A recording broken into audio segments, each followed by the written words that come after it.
আজ রাজরাজেশ্বরী মায়ের নবমী অন্নকূট নিয়ে আসা হয়েছে।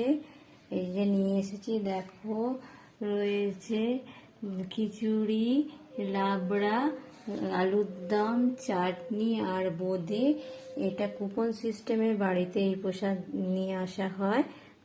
100 টাকা করে কুপন নেওয়া হয়। তাছাড়াও ওখানে বসে নরনারায়ণ সেবা করা হয়।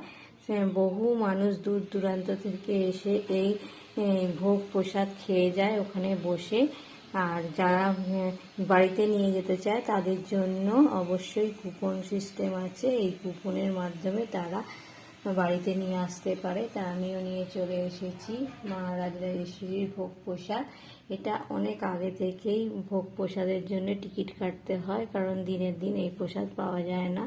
প্রায় 7 দিন আগে থেকে কুপন কেটে রেখেছিলাম, তাই আজ নিয়ে এলাম।